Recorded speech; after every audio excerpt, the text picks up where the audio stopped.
Good morning. I will shortly be seeing His Majesty the King to offer my resignation as Prime Minister. To the country, I would like to say first and foremost, I am sorry. I have given this job my all, but you have sent a clear signal that the government of the United Kingdom must change, and yours is the only judgment that matters. I have heard your anger, your disappointment, and I take responsibility for this loss. To all the Conservative candidates and campaigners who worked tirelessly but without success, I am sorry that we could not deliver what your efforts deserved.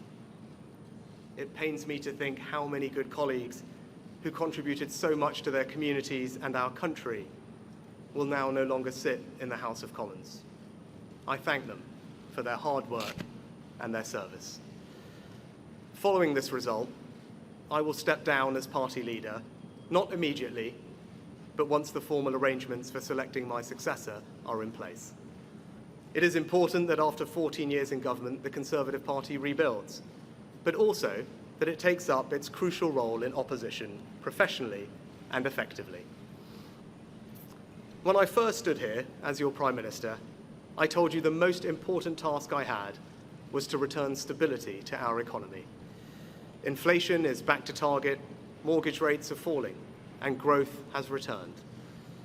We have enhanced our standing in the world, rebuilding relations with allies, leading global efforts to support Ukraine, and becoming the home of a new generation of transformative technologies.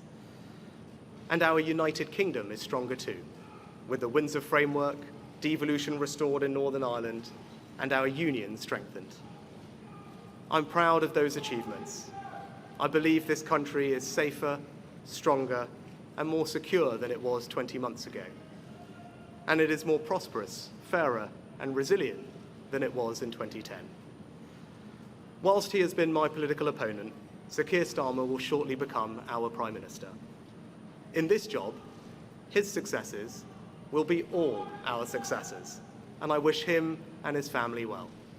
Whatever our disagreements in this campaign, he is a decent, public-spirited man who I respect.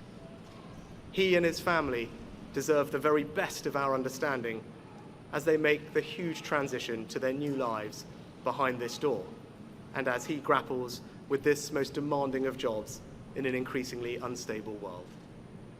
I'd like to thank my colleagues, my cabinet, the civil service, especially here in Downing Street, the team at Chequers, my staff, CCHQ, but most of all, I'd like to express my gratitude to my wife Akshata and our beautiful daughters. I can never thank them enough for the sacrifices they have made so that I might serve our country. One of the most remarkable things about Britain is just how unremarkable it is that 2 generations after my grandparents came here with little, I could become Prime Minister, and that I could watch my 2 young daughters light Diwali candles on the steps in Downing Street. We must hold true to that idea of who we are, that vision of kindness, decency, and tolerance that has always been the British way. This is a difficult day, at the end of a number of difficult days. But I leave this job honoured to have been your Prime Minister.